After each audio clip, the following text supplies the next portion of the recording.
Ce qui était significatif la première année, c'était le développement des vers de terre qui sont mis à tout bouffer. Mais malgré tout, on n'a pas vu une chute de 90% de la croissance quand les couverts de menthe se sont développés, les couverts de graminées se sont développés.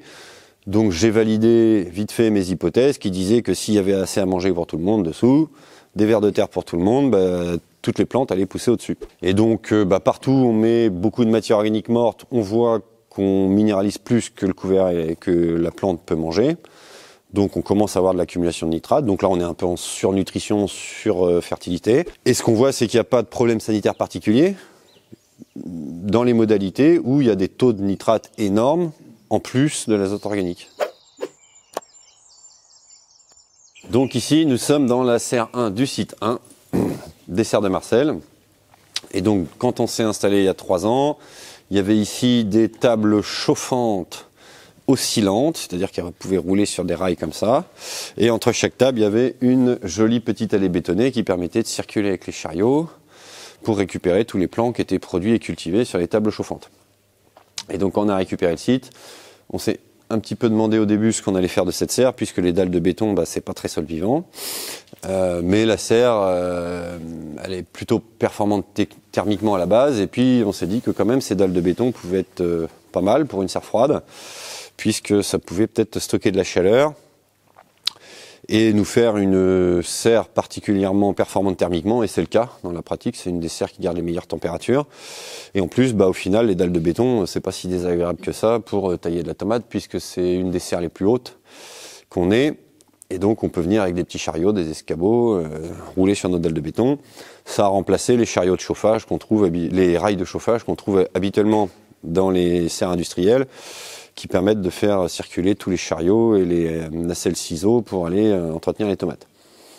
Donc on a laissé comme ça, et sous les tables, il y avait encore accès au sol. Alors bon, un certain sol, puisqu'il n'y avait pas vraiment eu de vie dans ce sol depuis ici 40 ans, 50 ans. Et donc ce qu'on a simplement fait, c'est amener une grosse couche de broyat semi-composté. Donc on a fait un très joli andin comme ça. Malheureusement la première année, il n'était pas assez composté, donc on a eu une belle fin d'azote. Et on a mélangé en gros 1000 unités de fientes de poule au broyat pour démarrer. Et on a lâché pas mal de vers de terre épigés dans chaque andin. Et donc ce qui était sympa aussi sur cette serre, c'est comme on avait des andins bien séparés, c'était une serre intéressante pour faire des modalités expérimentales avec pas trop d'effet de bord entre chaque modalité. Si je mets une modalité BRF là et rien du tout ici, on voit au résultat qu'il n'y a pas beaucoup d'effet de bord dans nos expérimentations, donc c'est plutôt sympa. C'est-à-dire que les racines d'un andin, des tomates d'un andin vont pas trop piocher dans l'autre. Et sur nos résultats d'essai, on a pas mal des résultats plutôt significatifs et très intéressants. Donc il y a au total combien? Une cinquantaine d'andins? 56 andins. 56 andins exactement. La première année, évidemment, ici on a démarré les essais de couverts permanents, les essais de couverts fleuris pour essayer d'améliorer la biodiversité, et beaucoup d'essais de différentes sortes de matières organiques. On a observé évidemment le retour des vers de terre épigés. Donc dans cette serre-là, on s'est beaucoup appuyé dès la première année sur les vers de terre épigés. Et ça nous a permis de reconfirmer tout le modèle. Je mets de la matière organique semi-compostée, à fort indice de stabilité, fort C sur N, de la fiente de poule en grosse quantité pour, entre guillemets, compenser la fin d'azote. Bon là, ça n'a pas complètement marché, parce que le broyat n'était pas trop frais. D'ailleurs, vous le voyez, il y a encore beaucoup de champignons, ça continue de bosser. Mais la fin d'azote n'a pas duré très longtemps, elle a duré un mois ou deux, je me souviens plus exactement, et après tout a décollé, tout est parti. Donc ça a permis de reconfirmer le modèle et puis de voir quand même les petits ajustements qu'il y avait à faire. La première année, sur le système d'irrigation, on avait ce tuyau-là avec ces goutteurs-là, mais qui était posé au sol, puisque j'étais pas encore satisfait de mes cogitations autour des supports de lianes, donc pour venir poser les lianes. On l'a mis au sol, donc très vite on a vu la limite, mais malgré tout ça marchait pas si mal. C'est-à-dire que l'asperceur était vers le haut, c'est des asperceurs réglables. Et puis ça fait des petits parapluies d'irrigation. Donc au début c'était très bien, après quand les couverts ont poussé plus, ça empêchait un peu l'eau de se répartir. Mais ma foi, ça restait quand même relativement homogène et c'était pas si dramatique que ça, quoi. On a eu beaucoup plus de problèmes sur la programmation de l'irrigation et le dosage de l'eau, en fait, que réellement sur l'homogénéité de l'eau la première année, quoi. L'année suivante, comme on a mis au point ces petits supports de liane que j'ai fait faire par un forgeron à coût relativement raisonnable, on en a profité pour installer la ligne d'irrigation en haut. Et c'est pas mal, sauf que ça manque un peu de pression. Donc là, ces asperceurs-là, on va les changer par les petits asperceurs rouges que vous avez sur l'autre ligne d'irrigation là. C'est des petites chinoiseries à 5 € les 100 pièces, donc ça fait le boulot. Et à plus basse pression, ces petits asperceurs arrivent à faire un beau parapluie bien homogène et ils mouillent un peu plus les dalles. Puisque contrairement à tout ce qui se pratique, nous on cherche à humidifier l'atmosphère et à mouiller le couvert, à mouiller la culture et mouiller la dalle. Voilà. Ce que nous ont dit les essais dès la première année, c'est que ma foi, on voyait pas de concurrence si significative que ça entre les couverts et les nutritions du sol en couvert. Bon, de toute façon, la première année, on avait mis 1000 tonnes de matière organique, donc c'était pas ni le couvert ni l'apport de matière organique qu'on avait mis, ni les couvre-sols de matière organique morte qu'on avait remis par-dessus, qui étaient significatifs dans la fertilité. Ce qui était significatif la première année, c'était le développement des vers de terre qui sont mis à tout bouffer. Mais malgré tout, on n'a pas vu une chute de 90% de la croissance quand les couverts de menthe se sont développés, les couverts de graminées se sont développés. Donc j'ai validé vite fait mes hypothèses qui disaient que s'il y avait assez à manger pour tout le monde dessous, des vers de terre pour tout le monde, toutes les plantes allaient pousser au-dessus. Donc ça s'est plutôt bien passé, si ce n'est nos problèmes d'irrigation qu'on a eu parce qu'on a mis trop d'eau, après pas assez d'eau, et les sols sont vraiment étanches, quoi. Donc aujourd'hui, c'est réglé le problème est réglé avec les mêmes sondes qu'on a de l'autre côté, des Soil Click de chez Hunter. Comme ça a plutôt bien marché la première année, on a surtout mesuré le retour de la biodiversité. Et c'était très intéressant, ça a confirmé pas mal d'hypothèses, que les couverts fleuris notamment n'amènent pas beaucoup de biodiversité, globalement, que là où il n'y a que de la matière organique morte, il y a de la biodiversité dans le sol, mais pas beaucoup au-dessus. Et que là où on a un sol très vivant, plus du couvert végétal au-dessus, plus une belle culture au-dessus, en fait, il y a beaucoup de biodiversité. On voit tous les étages écologiques qui reviennent. Et donc, sur la biodiversité au-dessus du sol, ce qui semble être le facteur déterminant, c'est pas la jolie couleur des pétales des plantes fleuries, mais c'est la production de biomasse, l'ombrage du sol par les organes végétatifs des plantes, parce que ça génère une régulation de la température, un maintien de l'humidité au sol, ça on l'a mesuré l'année d'après, quoi. Dès qu'on a un couvert, en fait, la température, elle plafonne, je sais plus, à 25 degrés, je crois, même s'il fait 40 dans la serre, quoi. On a une température et une humidité qui est bien maintenue par le couvert au sol, et donc, évidemment, c'est favorable à tous les petits insectes et toute la biodiversité au niveau du sol, quoi. Donc ça nous a confirmé que les couverts permanents à la fois étaient performants sur le plan de la biodiversité, sur le plan de la structuration. On a commencé à mesurer la biomasse, de la production du couvert. Les chiffres, on en parlera après, voilà. Mais sur les trèfles blancs, on arrive à une production de biomasse estimée à une 30aine de tonnes de matière sèche, racines, exudats, feuilles, organes foliaires, à l'hectare. Non, parce que les serres sont toutes petites, donc si on produisait 30 tonnes avec le trèfle, ça ferait beaucoup. Non, on reprojetait à l'hectare, donc 30 tonnes. Et voilà. On a fait des premières batteries de mesure sol, en faisant du jus de sol et sève avec le laboratoire Novacrop l'an dernier. C'est Pierre qui nous a fait ça. On a sorti plein de statistiques, tout ça, c'était intéressant. Et ce qui est sorti en gros des premiers résultats, c'est qu'on avait vraiment pas beaucoup de nitrates dès qu'il y avait des couverts végétaux et qu'on commençait à avoir des accumulations de nitrates là où on mettait beaucoup de matière organique morte, quoi. Et voilà sur un peu l'historique. Si vous avez des questions sur l'historique. Juste, alors pas forcément sur l'historique, mais au niveau des vers de terre, là, depuis le début, est-ce qu'il y a un retour des anéciques ou... On ne sait pas, les anéciques, on n'a pas vu. Non, parce qu'en plus, sur des systèmes comme ça, ceux-là, ils vont pas forcément remonter en surface. Ils vont déjà manger toute la couche comme ça. Et donc, pour l'instant, on les voit pas, quoi. On en voit de temps en temps des gros, là, un peu plus, mais on n'a pas... On voit encore surtout les épigées, quoi. Et tout est relié par le dessous, il y a combien de béton? Il y a 10 cm de béton, oui. Donc, mais les racines ne vont pas trop d'un an à l'autre, malgré tout, quoi. Mais techniquement, elles devraient pouvoir y aller, quoi. En gros, un an avant d'acheter le site, j'avais fait un gros lombricompost.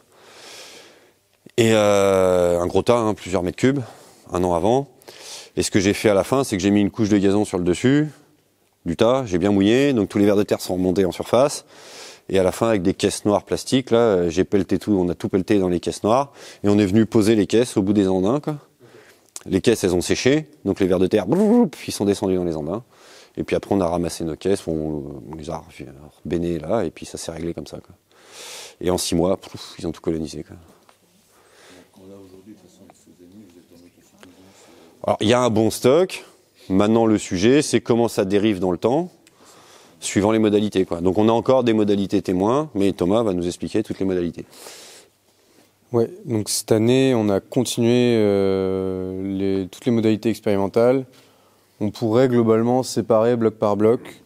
En gros, tout le bloc là-bas, c'était des apports de matière organique morte. On avait de la feuille, de la litière forestière, de la paille, du BRF, avec un simple apport ou un double apport. Quand je dis simple apport, c'est entre 10 et 15 cm de BRF en surface, et double apport, c'est plutôt 20-30. Donc ce qui correspond à 100 tonnes ou 200 tonnes hectares. C'est ça, en une seule fois, oui. Et oui, ça reste des gros apports, mais on peut se le permettre sur des petits andins comme ça, c'est pour les modalités expérimentales. Et après, des modalités, donc là où les andins sont un peu plus enfoncés, ça c'est des modalités où il n'y a eu aucun apport depuis l'apport initial de broyat, donc depuis 3 ans maintenant. Et après, si on avait aussi des modalités d'apport de gazon, donc de tonte fraîche sur 4 andins ici. Et ça, c'était à peu près tous les apports de matière organique morte qu'on venait déposer. Donc le gazon, c'était 5 cm en surface, et dès que c'était tout décomposé, ce qui prenait un peu moins d'un mois, on remettait 5 cm. Et ça, pendant toute la saison de culture. Après, vers la fin, on le faisait plus trop. Et après, donc sur ce bloc-là, on a quelques modalités avec des couverts de menthe. Bon, là, c'est l'hiver, donc on les voit plus très bien, mais ils ont été un peu détruits. Et ils vont repartir au printemps prochain. Et ensuite, on avait tout ce bloc ici, où là, c'était des mélanges de graminées.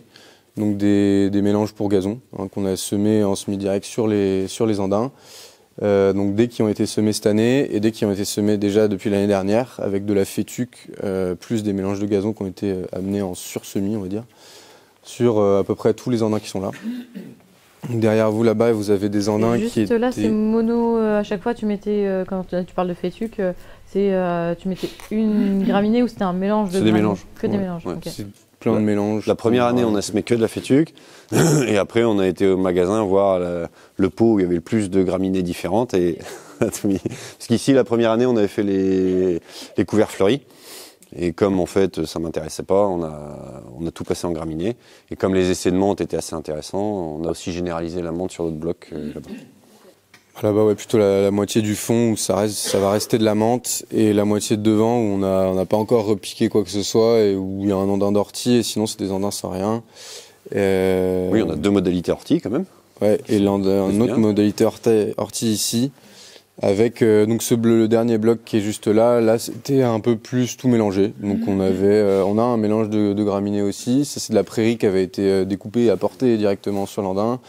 Il y avait du lierre, il y a du charbon aussi. Enfin il y a un peu de tout, mais c'est pas forcément des andins qu'on mesure. Et par contre il y a les couverts spontanés. Donc là c'est des couverts qui sont quand même plutôt denses, et c'est une végétation totalement spontanée qui était soit des graines du broyat, soit des graines qui partaient du couvert fleuri. Enfin il y avait des coquelicots qui poussaient.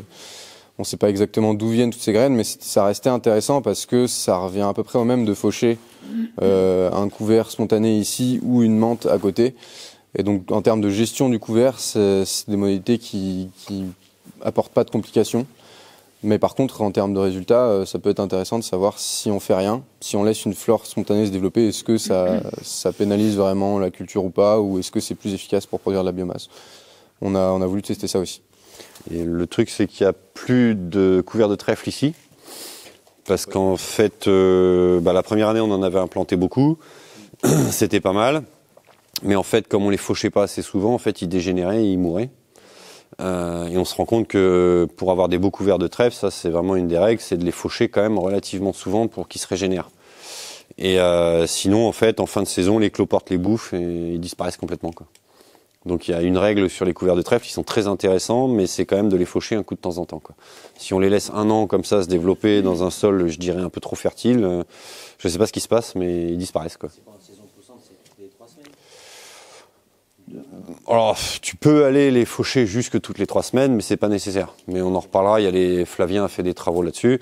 En fait, ils mettent 3 semaines à refaire leur feuillage. Là, tu peux les refaucher si tu veux, ils font les premières fleurs. Mais en fait, tu peux quand même les laisser continuer de faire de la photosynthèse pendant 1 mois ou 2.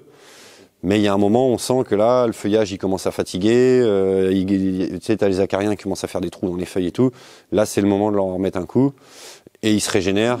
Sans doute, ils régénèrent leur système racinaire aussi. Ils refont complètement leur feuillage. Mais tu peux descendre des faux jusqu'à toutes les 3 semaines sous serre, quoi. Quand il fait un peu de soleil quand même, quoi. En ce moment, c'est pas la peine. Mais ouais. L'intérêt de les faucher tous les 3 semaines, c'est que tu déglingues toutes les autres plantes. Et le trèfle s'impose, quoi. Mais s'il est déjà imposé, si ton couvert est déjà propre, tu peux le laisser durer plus longtemps, quoi. Mais je te dis, il y a ce moment charnière où il commence à dégénérer et là, il faut le faucher pour que ça reparte, quoi. Ouais, ça aurait été pas mal d'avoir aussi un peu de trèfle ici, mais bon, on n'a pas remis, et comme il y en a partout dans les autres serres, on s'est dit que c'était pas forcément la peine et qu'on pouvait tester d'autres couverts ici, justement. Mais du coup, sur toutes ces modalités-là, on a mesuré différents paramètres. Donc il y avait les analyses laboratoires d'un côté, et puis il y avait beaucoup de paramètres qu'on mesurait directement sur place. La croissance hebdomadaire des tomates, la largeur des lianes hebdomadaire aussi. Cette année, on a compté aussi le nombre de bouquets floraux produits par semaine, et les rendements qu'on a mesurés juste sur les modalités qu'on testait. Et donc avec ça, on avait donc il y a l'année dernière, Charles avait déjà commencé un gros travail là-dessus. Et il avait montré qu'on pouvait obtenir des différences relativement significatives entre les groupes où on apportait de la matière organique morte en décomposition en surface et les groupes avec les couverts permanents qui avaient tendance à pousser un peu moins. Donc c'était des différences entre 15 et 20%. C'est allé jusqu'à 30% pour les groupes menthe, je crois. Mais c'était des différences de croissance, mais par contre il n'avait pas eu le temps de mesurer les rendements. Et du coup, ce qu'on a refait cette année, c'était quand même de confirmer un petit peu ces différentiels-là et de voir si ça se traduisait un peu plus sur les rendements. Et donc cette année, on a quand même eu une saison avec très peu d'ensoleillement. C'était compliqué. Mais et donc là, ce que ça a eu comme effet, c'est quand même globalement de lisser un petit peu et qu'il n'y ait pas trop de différences significatives entre les modalités avec couvert ou les modalités avec apport de matière organique. Sur les rendements. Sur les rendements, sur les croissances, sur un peu tout, parce qu'il y avait des différences, mais c'était pas aussi flagrant que l'année dernière. Typiquement, sur les croissances, on a vraiment que 2 modalités qui se détachent, c'est gazon et de matière organique, donc les apports de tonte fraîche et le double apport de matière organique, où là, ça poussait plus que le reste. Et dans les largeurs de lianes, c'était à peu près la même chose. Et c'était les seuls où il y avait des vraies différences significatives avec toutes les autres modalités. Mais sinon, entre les modalités, c'était plutôt serré. Et il y a une vidéo qui va sortir où on présente en détail toutes les courbes et tous les graphiques, donc ça vous pourrez aller voir si ça vous intéresse. La différence de 15-20%, c'est juste redit en faveur de quelle modalité ? Des modalités avec apport de matière organique. Ouais. C'est pas tant la concurrence du couvert, parce qu'on est quand même sur 2 strates végétales. Les couverts qu'on a ici, même les menthes qui montent haut, elles vont pas dépasser de beaucoup les supports, quoi. Elles vont arriver, les orties qu'on a laissé pousser un petit peu, elles dépassaient 10 cm les supports. Les tomates, elles sont à 3 mètres. Donc la photosynthèse, elles ont aucun problème pour la faire. Elles ont déjà descendu leurs racines, donc on avait déraciné 2-3 pieds. Il y avait quand même des appareils racinaires bien plus importants que toutes les racines des couverts, quoi. Et elles ont aucun problème. Oui, à l'implantation, on utilise une terrière, donc ça détruit un petit peu le réseau racinaire du couvert, et une fois qu'on repique la motte, après les racines des tomates elles descendent, elles sont tranquilles. Et du coup, vous l'avez expliqué comment ? Bah, c'est sur la fertilité du sol un petit peu, quoi. C'est-à-dire que, en gros, sur les 0 matière organique, là où il n'y a pas eu d'apport depuis le début, là il y a quand même, par exemple, très peu de nitrate. En fait, pourquoi le nitrate est intéressant, c'est que dans le cycle de la fertilité, si le couvert et la plante n'arrivent pas à tout pomper, c'est ce que je vous disais, les mucus commencent à se transformer, toute la minéralisation commence à se transformer en nitrate. Donc si le cycle de la fertilité est un peu trop intense, les nitrates commencent à s'accumuler parce que les plantes n'arrivent pas à pomper dessus, à tout pomper, quoi. Donc ce qu'on voit, c'est que quand tu as un couvert de menthe, d'ortie ou de graminées, le taux de nitrate il descend assez fort. Et donc on comprend que le cycle de la fertilité, à un moment, il arrive à nourrir le couvert et la tomate, mais quand le taux de nitrate baisse trop bas, il y a un moment où ça veut dire qu'il n'y a plus tout à fait assez à manger pour tout le monde. Malgré tout, les taux sont pas à 0. L'an dernier, ils étaient plus bas. Ça poussait un peu plus et donc on voyait que les plantes et le couvert avaient réussi à pomper un peu plus les nitrates. Cette année, il en restait quand même un peu partout, quoi. Clairement, après, sur gazon et WBRF, là, les nitrates, c'est... On était sur du... To the moon, quoi. Ouais, Beaucoup. c'était 2000 ppm quand on faisait l'analyse de sol, dans le sol, et jusqu'à 4000 dans les feuilles, quoi. Quand tu dis ppm, c'est unité par tonne? Partie par million, c'est vraiment... Ça correspond à des milligrammes par kilo, quoi, en gros. Ouais. En matière sèche. Donc, Unité par tonne. ouais. Et donc, partout où on met beaucoup de matière organique morte, on voit qu'on minéralise plus que le couvert et que la plante peut manger. Donc, on commence à avoir de l'accumulation de nitrates. Donc là, on est un peu en surnutrition, surfertilité. Et sur les couverts graminés, notamment, c'est un peu moins violent. On voit que le nitrate est plus bas. Mais globalement, là, on a très très peu d'impact sur la croissance de liane et diamètre de liane et croissance de liane. Étonnamment, je pensais que la graminée serait quand même assez concurrentielle, parce que gros système racinaire capable de pas mal tout explorer. Mais en fait, ça se voit quasi pas sur le... Bon, on est aussi en 3e année, donc les sols ont commencé à bien se décompacter, la biologie commence à faire son travail, donc on a sans doute plus de services écologiques de manière générale qui arrivent. Donc sur les graminées, quasiment aucun différentiel par rapport aux matières organiques mortes simples, hein, une couche de BRF ou une couche de feuilles. Donc ça c'est intéressant. Mais on voit bien ce gradient. En fait, si je commence à mettre trop de matière organique, ça pousse beaucoup, puis je commence à avoir du nitrate qui s'accumule. Et puis si on a des couverts quand même très agressifs comme la menthe ou l'ortie, là on a des légers différentiels de croissance, diamètre de liane et croissance de liane, quoi. Mais c'est du 15, on était à 15% sur les croissances au maximum en différentiel, hein, donc c'est pas tant, et 30% sur le diamètre de liane. Sachant que l'an dernier c'était de la Sindel et cette année c'était de la Fiorentino, c'est ça? Inverse. Ouais, l'inverse. Et c'est quand même des tomates qui ont des comportements relativement différents sur le diamètre de liane et la croissance, la couleur, et notamment cette année, quelles que soient les modalités, on a un diamètre de liane qui s'est rétréci, qui diminuait toute l'année. Tout le long de l'année, le diamètre de liane baissait. Alors que l'année d'avant, on avait quand même des sauts en fonction probablement. Non, c'était l'an dernier, Sindel. Charles, dans son stage rapport, c'était Sindel. Oui, il avait les deux. Ah, c'est ça, d'accord. Bon, bref. Et après, c'est peut-être le climat qui y joue, donc voilà. Vous faisiez des analyses de sol tous les combien? Alors, il y en a eu 5 sur 3 mois. C'était toutes les 2 semaines. Et il y en a eu 5 à la suite, à partir de mi-juin. Ça sent que c'est des analyses de jus de sol. C'est-à-dire qu'on a un petit protocole, on prend le sol, on le dilue, et on l'envoie au labo et qu'il analyse comme si c'était une solution de fertirrigation, quoi. Pour Chaque modalité, oui. C'était 9 modalités cette année, différentes. Novacrop, ouais. Et on l'a envoyé au laboratoire Novacrop. Et les couverts spontanés, qu'est-ce que ça donne comme... Ça donne de l'herbe, quoi. En termes de rendement? C'est comme les graminées, c'est pareil, c'est la même chose, quoi. Il était un peu plus bas, quand même. Oui, bon, mais c'est... Mais c'est pas des différences qui sont énormes et on a du mal à voir la significativité entre les résultats. C'est-à-dire que quand on fait les tests stats, ça nous dit pas c'est vraiment significativement différent. La plupart du temps, c'était plus compliqué. Avec un couvert semé ou le laisser? Bon, les graines coûtent pas cher, hein. Puis Après, ça s'implante vite. Tu t'achètes de la semence de gazon et du trèfle, ça coûte que dalle, hop, ça y est, voilà. En termes de production de biomasse, sur le long terme, on ne sait pas si les couverts permanents c'est intéressant ou pas. Parce que ça évolue de manière totalement incontrôlée, on ne sait pas du tout quelle flore va prendre le dessus sur laquelle. Quand on a un beau couvert de menthe bien net, on se dit que la production de biomasse est quand même un peu plus optimisée et que l'apport au sol et que ce que ça peut apporter à la culture est peut-être plus intéressant.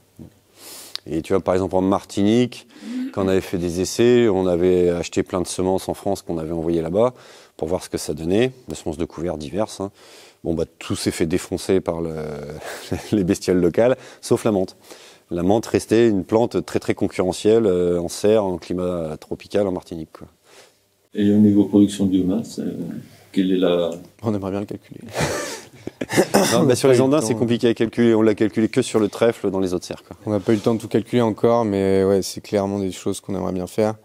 Après, on s'est concentré sur la tomate plus que sur les couverts pour le moment. Et c'est vrai que les analyses Novacrop, elles nous aidaient beaucoup sur un aspect plus global que juste la production de biomasse, même si à terme, ça peut être intéressant. Parce que tu disais que sur les modalités de matière morte, peu importe la matière qu'on mettait, il n'y avait pas énormément de différence sur ce que vous avez mesuré vous ici. Sauf quand vraiment on mettait beaucoup de BRF. Là, on voyait une différence très forte sur les nitrates. Bon, ça se voyait à l'œil nu, hein, la dose de vers de terre qu'il y avait dans les sols et tout. Et là, on avait vraiment des plantes turgescentes qui étaient grasses de partout. Mais en rendement, à la fin, c'est 10%, quoi. Parce que derrière, en fait, ça va être la suite de nos essais, c'est que tu as la plasticité de ta floraison et de ton bouquet. C'est-à-dire que ta plante, elle est hyper fertile. C'est-à-dire que là, faut voir, il y a des modalités, on n'a rien mis depuis 3 ans. Et par rapport au double BRF, qu'on a mangé des quantités incroyables, on a un différentiel de rendement de 15%.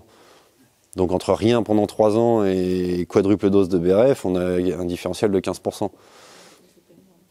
Sur 3 ans. Donc c'est pas forcément intéressant économiquement, quoi. Voilà. Il y a une inertie énorme dans le système par rapport à ce qu'on a mis au début, quoi. Et en termes de santé des plantes Là, cette année, globalement, ça a été un peu la merde parce qu'on a eu de la clado au milieu d'été, là, dont on n'a pas réussi à se débarrasser, qui a démarré doucement puis qui a accéléré à la fin. Mais c'est relativement homogène. C'est-à-dire que ça pouvait être une hypothèse de se dire, gazon à volonté, double BRF, on commence à avoir trop de nitrates, les plantes vont tomber malades. On n'a vu aucune observation vraiment nette de la clado, elle s'est installée un peu partout, voilà, mais on n'a pas vu de choses particulières. Si ce n'est en fin de saison, mais là, il aurait fallu qu'on observe un peu mieux. Ça aurait été intéressant de regarder ça plus en détail. Mais... On vérifiera ça l'an prochain, mais tous les ans où il y avait beaucoup de nitrates, on a l'impression qu'en fin de saison, les pieds se sont mis à pourrir sur pied beaucoup plus vite, quoi. Alors que les andins témoins sans aucun apport, ils étaient beaucoup plus frêles, moins poussants, moins verts, des diamètres de liane plus petits, mais en fin de saison, ils n'ont pas pourri sur pied, quoi. Mais c'est quand même assez visuel, quoi. Il y avait des trucs secs, ouais. Marrons, et à côté des tomates où il y avait des repousses, quelques gourmands, et ça tenait à peu près le coup, il y avait encore un peu de tomates, quoi. Voilà, donc. Est-ce que vous avez fait des analyses microbio ou pas du tout? Oui, alors on a fait du Biomaker. Tu les as refait cette année? Il y a eu cette année encore un point. C'est intéressant pour nous, mais c'est pas vraiment utile dans le sens où ça nous dit juste que on explose tous les scores. C'est des analyses de nématodes qu'on a fait. Ça pourrait être intéressant de faire sur bactéries, champignons, on n'a pas pu. Mais du coup, c'est tout. Ils analysent tout. Je crois que c'est Génomics qu'ils font. Parce qu'ils ont vraiment. C'est visuel, le Lubino. C'est Lubino. Ah, ils s'amusent. Mais du coup, l'analyse n'est pas donnée. Ils donnent les grandes catégories phytophages, parasites, neutres, parasites. Oui, c'est comment il s'appelle le labo? C'est vraiment, elle est chouette leur analyse. Non, Elisol. Elisol. Elisol, ouais. Et ça coûte combien une analyse? Ouais, ça pique un peu. On était à un peu moins de 2000 € pour 9. Donc, on fait le calcul. C'était 1800 pour 9, donc ça va être 200 € l'analyse, quoi. Ouais, mais franchement, c'est bien d'avoir ça en France parce que le jour où tu as des problèmes de nématodes, tu es producteur de tomates, tu as des problèmes de nématodes. Bon, le problème des nématodes, j'ai réussi à le résoudre chez un producteur qui avait ça comme problème grave. C'est toujours la même recette. C'est le nématode qui n'a pas de matière organique morte à manger, il bouffe la plante. On a remis du compost, on a remis du BRF, ça avait déjà été fait en Afrique. Dans les publications du GCBR, vous trouvez ça. Tu remets de la matière organique morte, tu changes complètement la population. Mais ce qui était chouette avec Elisol, parce que j'avais travaillé déjà avec Elisol à ce moment-là, c'est qu'on avait pu observer la dynamique. On a mis du compost, on a mis du BRF et on a vu les catégories écologiques bouger complètement et pof, tous se remettre à peu près au cœur de la cible. Tous les compartiments étaient là. L'an dernier, on avait fait des Biomaker, par contre, qui donnaient les proportions champignons sur bactéries, ce genre de trucs. Et là aussi, ça nous disait qu'on pétait les scores. Bon. On avait aussi fait nématodes, ouais. Et Biomaker, j'ai pas refait parce que voilà, ça pète les scores. Le résultat était un peu chaotique. Alors là, par contre, c'est génomique chez Biomaker. Les analyses, c'était un peu chaotique parce qu'il y a des andins, ils nous disaient, oh mon Dieu, c'est Claphide mildiou. Puis l'andin d'à côté, oh non, il y en a pas. Il y a 1 mètre de différence. Et je savais qu'il y avait eu des taches de mildiou sur toutes les tomates. Donc, j'avais pas trouvé ça d'une fiabilité énorme. Intéressant quand même parce que ça donnait des grandes tendances. Oui, vous avez énormément de bactéries, ça profite. Oui, on le savait. Vous avez beaucoup de champignons. Oui, ok, on était au courant. Et puis, tu vois que sur un score de 0 à 100, t'es à 450 et puis tu fais, d'accord, c'est bien. C'était assez rigolo. Les nématodes, c'était pareil. Score de 0 à 20, on avait 105 sur 20. Enfin, ça n'avait plus trop de sens pour... Ils étaient un peu dépassés par le... Et pareil, on pouvait avoir une diversité énorme et une quantité énorme de nématodes, énormément de phytophages parasites. Bon, il n'y avait aucun dégât sur les tomates, quoi, parce qu'en fait, il y avait aussi autant de prédateurs de ces phytophages-là, et ils bouffaient peut-être le couvert plutôt que les tomates, on n'en sait rien. Non, c'est pas vrai. Ou même ce qui traînait dans le sol. Et il y a déjà presque 10 ans, au Jardin des Pelletiers avec mon frère, quand on avait fait toutes les premières remises en vie des sols, on avait bossé avec le Célestat Lab, comme ça, qui fait des analyses d'activité biologique des sols. Et donc on avait envoyé des échantillons de sol, et puis après j'avais discuté avec Xavier Sallucci pour interpréter un peu le truc. Bon, bah, c'est pareil, l'analyse, elle nous disait vous êtes en dehors des clous partout, et à la fin, la conclusion de l'analyse, c'était votre sol est suffisamment riche pour faire l'impasse sur tous les amendements et tous les engrais. Bon, bah ça veut dire que ça pousse tout seul, quoi. Voilà. Et effectivement, bon, bah, on était un peu au-dessus de tous les seuils, et quand on avait discuté, il m'avait dit, bah oui, t'es au-dessus de tous les seuils, parce que moi, mes seuils, ils correspondent aux chiffres moyens de toutes les analyses qu'on m'envoie, et toi, tes analyses, elles sont là-haut, donc tu sors du cadre, mais c'est rien de grave, tout se passe bien, ça va, c'est bien. Et donc là, on a exactement les mêmes résultats, dans toutes les analyses, on sort un peu, et je me souviens plus sur les témoins, faudrait qu'on regarde. Parce que sur les témoins, sur les nématodes, c'était pareil. Ouais, parce que normalement ça devrait commencer à baisser un jour. C'était pareil, et ça m'avait surpris parce que je pensais qu'il y aurait peut-être plus de nématodes dans certains endroits avec énormément d'apports de matière organique ou avec des jolis couverts. Et en fait, non. Mais bon, pareil, les scores c'est hyper hétérogène, mais c'est indicatif parce que quand t'as 50 sur 20 ou 120 sur 20, tu sais pas trop comment l'interpréter, quoi. Est-ce que c'est une vraie différence? Non, c'est pas intéressant. Ce qui est intéressant de voir, c'est qu'on a une répartition à peu près correcte des nématodes prédateurs, des nématodes phytophages, et que tout ça est assez équilibré, et que voilà, quoi. Ils sont revenus, les nématodes sont là, la microbiologie est là, toutes les grosses bêtes sont là, et nous on a confirmé ça, je vous dis, la première année, en mesurant avec des pots barbeurs, des filets fauchoirs, et puis différents autres outils, récolter toute la biodiversité, et on voit que tous les étages sont là, quoi. Et ce qui est intéressant, c'est que toute la biodiversité est revenue en 6 mois, quoi. Ça, c'est vraiment le truc qu'il faut comprendre. On était sur un système hors sol avec des tables, de l'engrais chimique de partout, du chlore qui a coulé dans les sols pendant quelques décennies. On met tous les étages qu'il faut, qui vont bien, la matière organique, la nourriture, les vers de terre et ça. Et bah, au bout de 6 mois, toute la biodiversité est revenue, quoi. Voilà, on attend les vers de terre anéciques. Mais donc ça nous fait comprendre que sur ces questions de biodiversité, non, la biodiversité n'est pas en train de disparaître. C'est des mauvaises pratiques qui l'empêchent d'apparaître. C'est pas la même chose, quoi. Voilà. Après, peut-être sur l'azote, sur les analyses Novacrop de feuilles, on avait remarqué aussi que là où on était en couvert et là où on était en apport de matière organique fraîche, on avait à peu près les mêmes taux d'azote organique. Ça, c'était assez intéressant. C'est-à-dire que quand les analyses revenaient, on nous donnait l'ammonium, les nitrates et l'azote total. Donc en soustrayant nitrate et ammonium, on se retrouvait avec l'azote organique qui est un peu vague parce qu'on ne sait pas exactement quelle molécule c'est, et ce serait intéressant de savoir. Mais on voyait que c'était vraiment le même taux, les graphes étaient assez parlants, c'était le même taux sur toutes les plantes. Modalités, oui. Et après on regardait les nitrates et là on avait un énorme pic sur gazon et sur WBRF. Mais c'était jusqu'à 8 fois plus, quoi. Donc c'était dans les feuilles, carrément. Dans la sève. Donc, en fait, on leur envoie les feuilles au laboratoire et oui, ils ont un protocole d'extraction des liquides physiologiques. Est-ce que c'est la sève ou tous les liquides physiologiques, on ne sait pas exactement, c'est leur protocole à eux. Mais c'est après, avec les analyses globales, on voyait que c'était, on avait vraiment deux groupes très distincts. Si on prenait, ils nous envoyaient 17 éléments minéraux différents, quoi. Donc avec tous ces éléments-là, on faisait des analyses un peu poussé où on essayait de centrer un petit peu les données et de les réduire. Et on voyait que tu avais quand même deux groupes bien distincts avec les matières organiques d'un côté et les couverts de l'autre, quoi.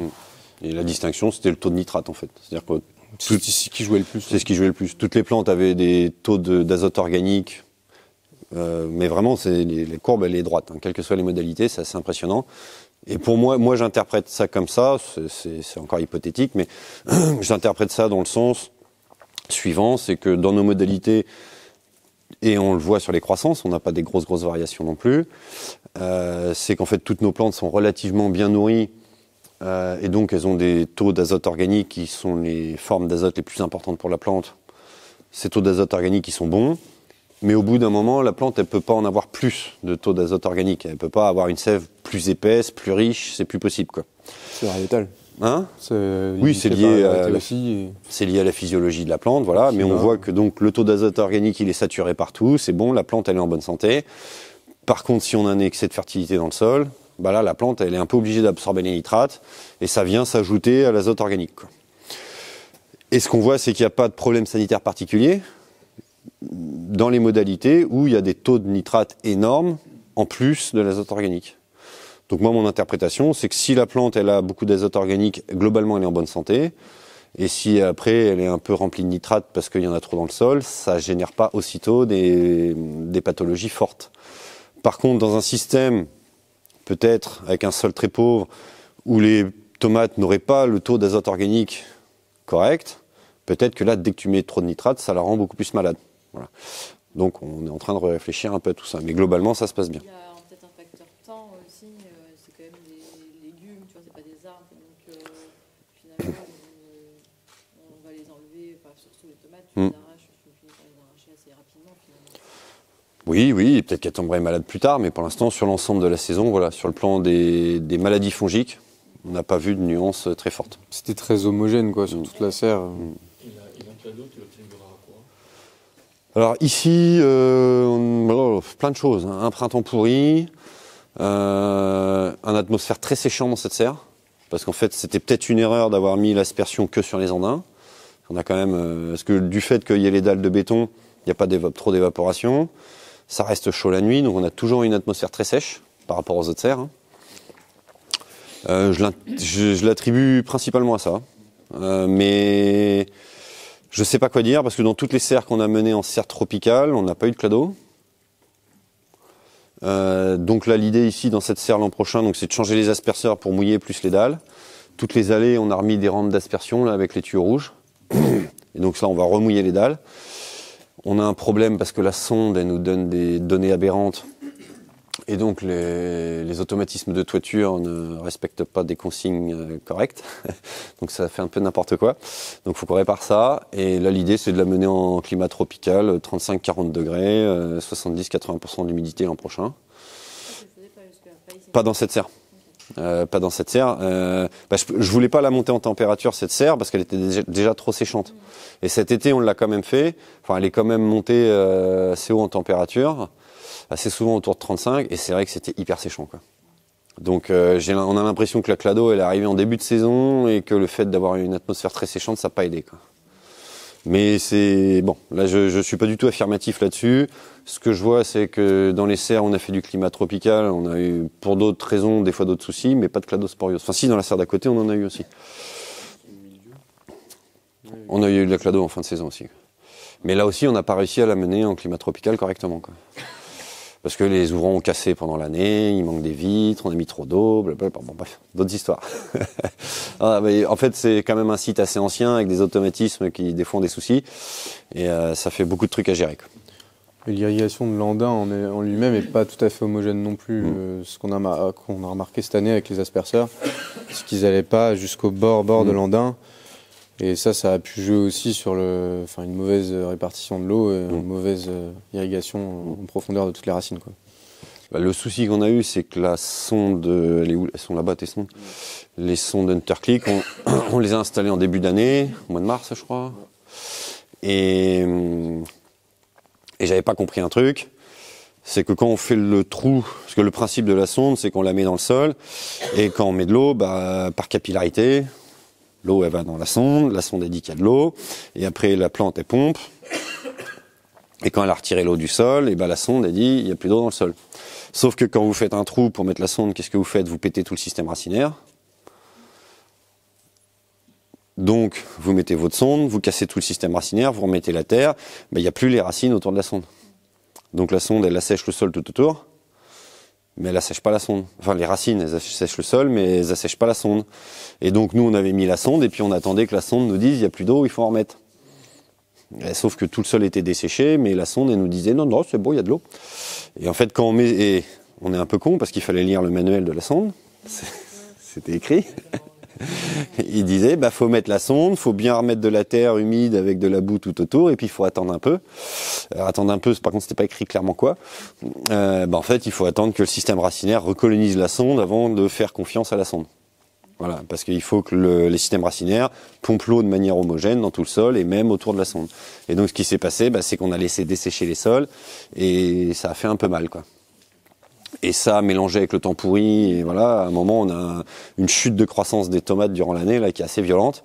Et puis après, ça, on remet de l'eau, il se remet à faire beau, et blabla. Donc la croissance, ça fait poum, poum dans les courbes, c'est assez violent, quoi. Oui, surtout qu'il y a eu mai où on a eu 3 jours de beau temps, on voit on est à 35-40 cm semaine. Et puis après, on descend lentement pendant tout le mois de juin, avant que ça remonte, de repartir à 30 cm, 35 cm de croissance par semaine, quoi. C'est assez violent. Ouais, bon, on va aller voir les autres serres.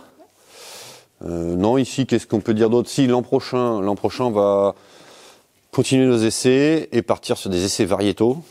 Parce que moi, je suis assez convaincu que sur nos systèmes, en fait, on sous-exploite la fertilité de nos sols avec des variétés de tomates qui ne produisent pas assez de fruits.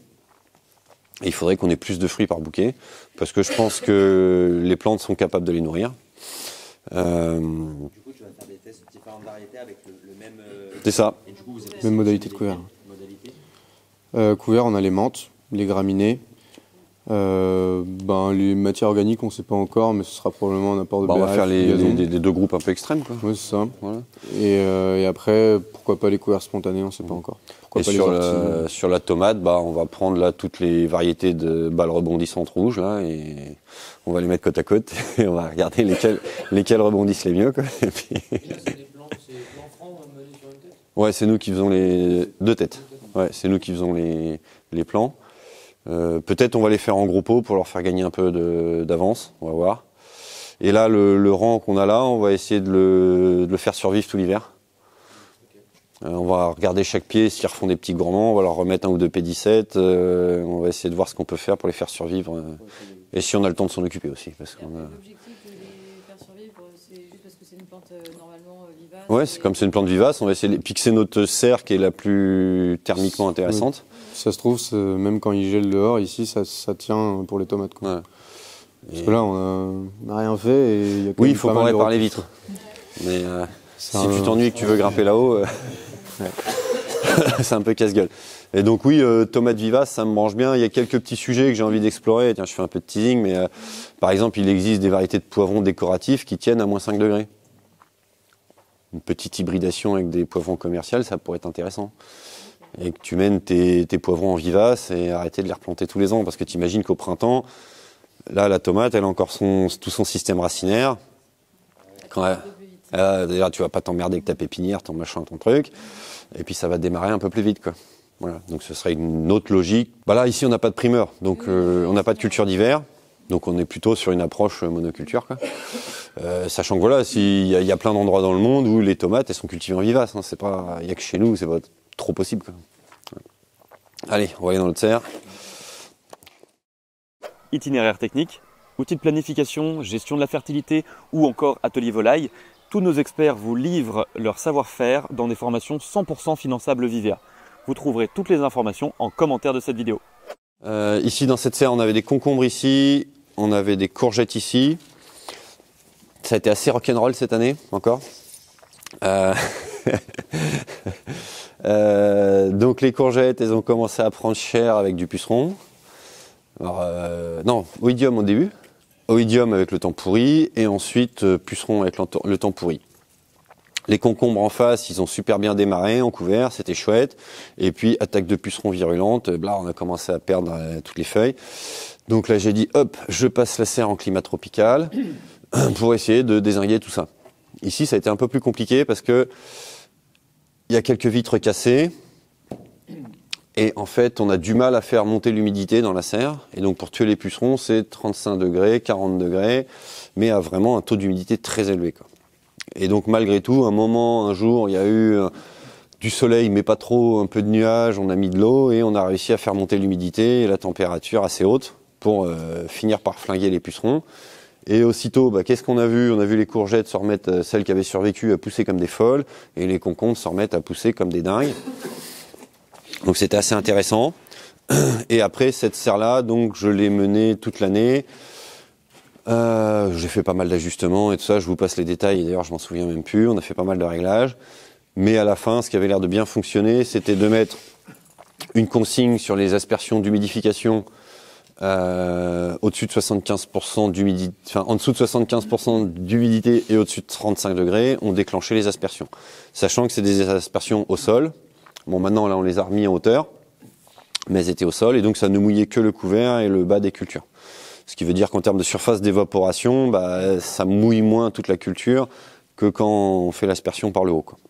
Mais malgré tout, alors c'était aussi sans doute une des raisons qui faisait qu'on avait du mal à faire monter l'humidité, pour avoir un bon climat tropical et une bonne humidité dans la serre. Et comme il y avait pas mal de fuites dans la serre, en fait, les ouvrants sont restés fermés quasiment tout l'été, sauf les jours de canicule où on ouvrait un peu, quoi. Et en gros, la serre, tous les jours, pendant l'été, elle montait à 40-45 degrés, entre 60 et 70% d'humidité, quoi. Et là, ça s'est mis à pousser un truc de fou malade. C'était très intéressant sur les concombres, parce qu'on voyait certaines variétés continuer de faire un concombre par feuille relativement normalement, et d'autres qui en faisaient 2, 4, 6, ça commençait à en faire vraiment beaucoup, quoi. Donc ça, on va réétudier ça l'an prochain. Quelles variétés sont les plus intéressantes en climat tropical. Les courgettes, en plus, on avait des problèmes de pollinisation, parce qu'il n'y avait pas beaucoup d'insectes rentrés. Donc l'an prochain, on va refaire des essais variétaux, voir lesquels aiment bien les climats tropicaux, font beaucoup de fruits femelles, essayer des variétés parthénocarpiques, etc. On va retester tout ça. Et on va mettre les concombres là et les courgettes là-bas. Voilà, pour la rotation. Alors là, c'était courgettes sur pneu. C'était un carré de bâche, on avait mis un carré de bâche, un pneu, la courgette. Voilà. Mais avec le label bio, je sais pas le pneu, parce qu'il paraît que pour l'environnement, alors la bâche pour l'environnement ça va, le tube PVC ça va, mais le pneu pour l'environnement on sait pas. Donc là on va demander à comment ça s'appelle, bon, ceux qui sont au-dessus des législataires là,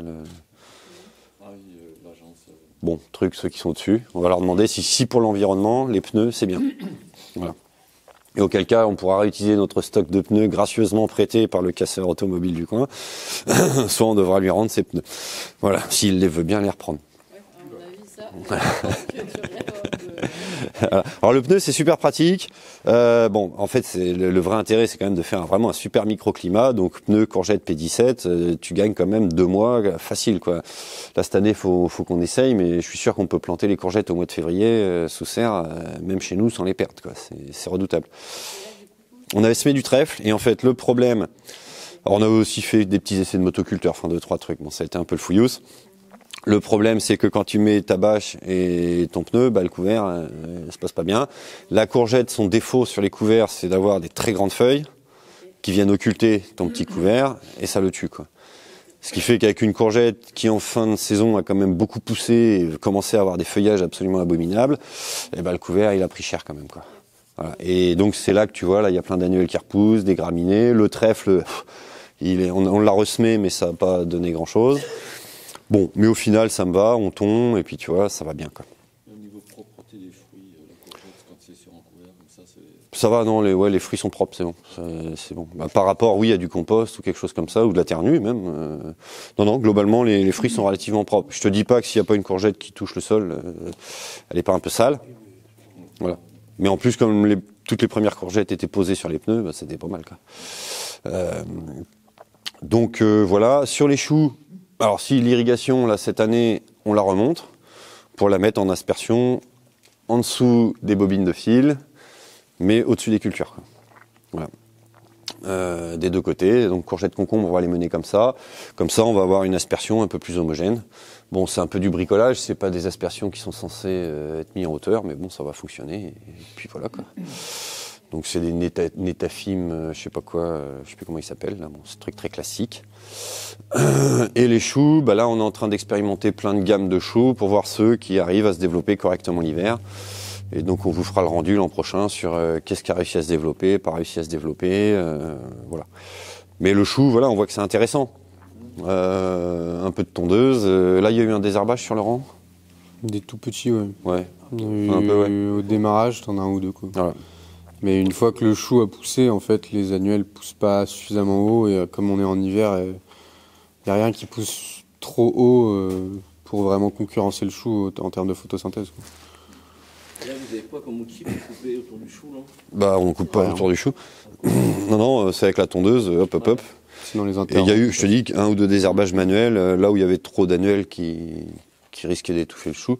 Mais tu vois, même en face, là où il y a les orties qui ont bien repris, bon, c'est pas... C'était semé, ça L'ortie Ouais. là, et bah, en fait, dans cette serre-là, je sais pas, les orties, ils se plaisent, quoi. Ils germent et ils sortent. On dirait vraiment que c'est fait exprès, quoi. Je sais pas, il y a des gens qui ont des semences d'ortie. Ouais, mais ici, ils sont heureux. Non, sur cette travée-là, on avait dû faire les essais de motoculteurs ici, je crois, non? Ouais, c'est ça. Et là, ça a fait sortir les graines et là, ils sont heureux, quoi.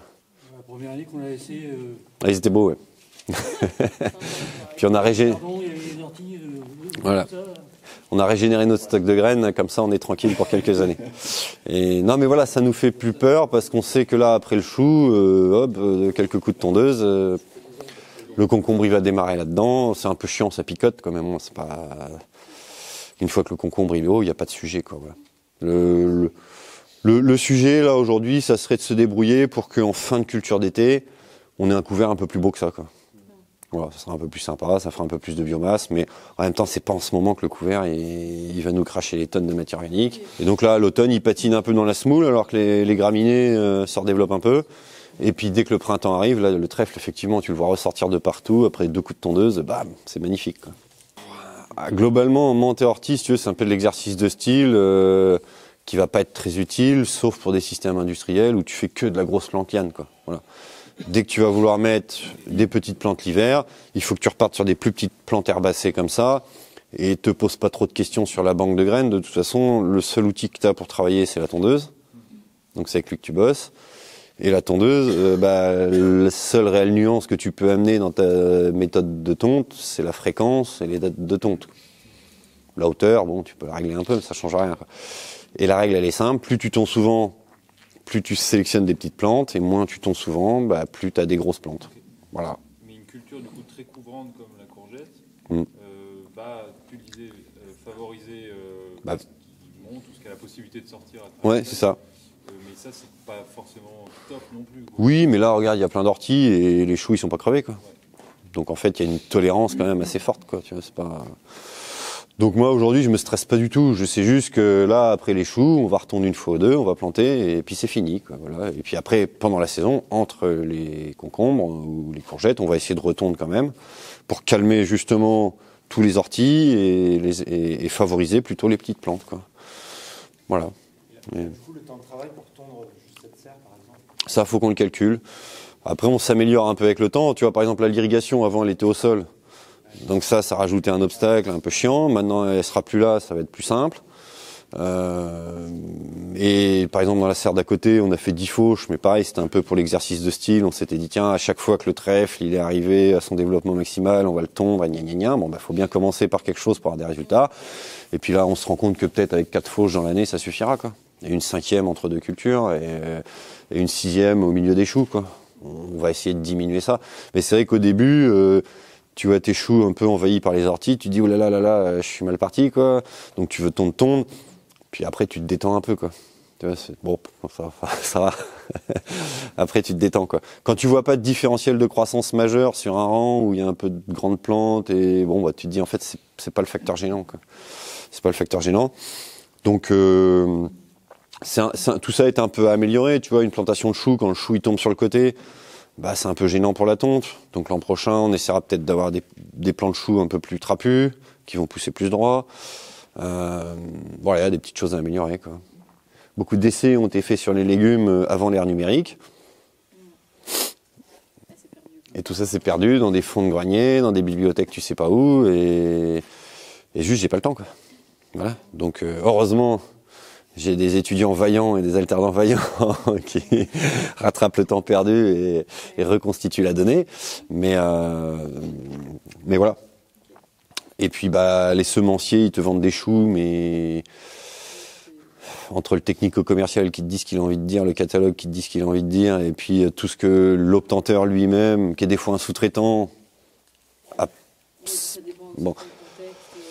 Voilà.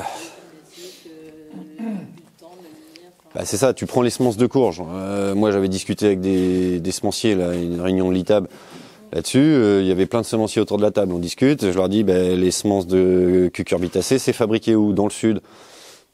Vous êtes gentils, mais moi, je suis en Normandie. Bon, donc ça fait a priori 30 ans que les semences de potiron, c'est fait dans le sud. Et on te vend ça pour le nord. Bon, c'est déjà pas mal, bon. Voilà. Tous les hybrides F1 de tomates, a priori, pour avoir discuté avec un technicien de semencier, tout est fait en Chine, tu vois, parce que c'est de la main-d'œuvre. Quelle Chine? La Chine, c'est grand. Le sud, le nord, on sait pas trop. En serre, fait comment? On n'en sait rien, quoi, tu vois. Donc en fait, il y a quand même un petit problème. Et en même temps, on ne sait pas mesurer, quoi. Tu vois, le zéro végétatif de mes choux, je le connais pas. Le zéro de germination, je le connais pas. Donc là-dessus, et le problème, on le connaît pas, c'est que c'est des protocoles qui sont compliqués à mettre en œuvre. Il y a un sujet sur les fondamentaux, hein, les zéros végétatifs, les zéros de germination, étudier le port des graines en fonction des chaleurs et tout ça, le port des plantes. Bon, ouais, il y a un gros sujet. Là, il y a eu des chantiers d'irrigation, donc on a un peu tout piétiné le couvert et tout ça. Donc là, moi, c'est bon, là, je suis détendu. Chou l'hiver, cucurbitacées l'été à 45 degrés, au revoir, quoi. Sur cet itinéraire, j'ai aucun sujet. Sur des itinéraires pommes de terre, oignons, patates douces, tout ça, là, j'ai encore des questionnements. Mais sur les cucurbitacées, enfin si, sur la courgette, il y a la pollinisation, qui est un sujet, quoi. Voilà. Tout ça, c'est à creuser. Il y a peut-être un sujet sur le fait que même si le pollinisateur y vient, à 45 degrés, peut-être que la pollinisation se fait pas très bien.